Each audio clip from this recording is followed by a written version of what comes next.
We would love to hear from you. Remember, you can send us your comments and feedback on all our social media pages, KBC Channel 1, that is on Twitter, on Facebook, and also on Instagram. And I will be reading some of your comments at the end of this bulletin.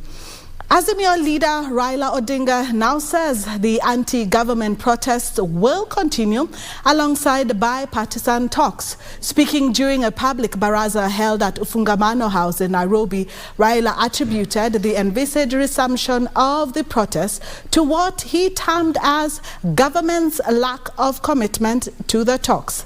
He said he will give direction on the demos after the end of Ramadan. Raila Odinga, who was accompanied by Martha Karua and Kalonzo Musyoka, among other Azimio leaders, accused Kenya Kwanza of not being honest in the quest for an inclusive and credible national dialogue process. The Azimio la Umoja leader insists that talks have to be held on neutral grounds and with respect to the law. Sasa tumekubali mazungumzo ziendelee, lakini mimi nakubaliana na pendekezo ambayo imetoka hapa siku ya leo. Ati mazungumzo yaendelee,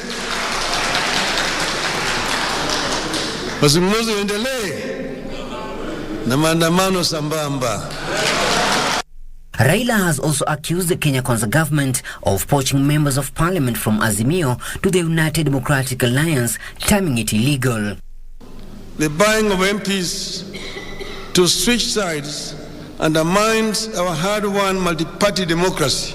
Now, Kenya leader Martha Karua asked the Kenya Kwanza government to address critical issues of high cost of fuel, maize meal and electricity. If any of the people disputing calls for a truce, it's always good for the opposite side to listen and say, yes, let's talk.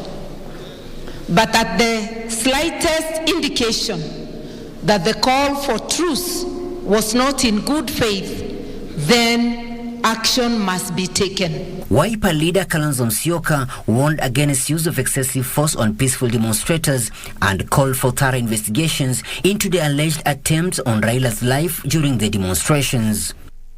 They need to recognize Kenyans have equal rights, and that you cannot sit on my rights and pretend you are doing me a favor.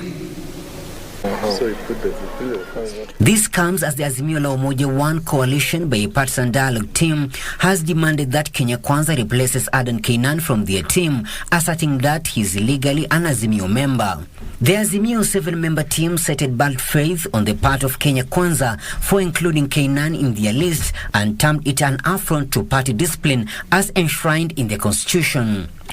Azimio has also appointed Assisting Counsel Professor Makau Mutua and Jeremiah Kioni, as well as Advocate Paul Mwangi, as joint secretaries in their team.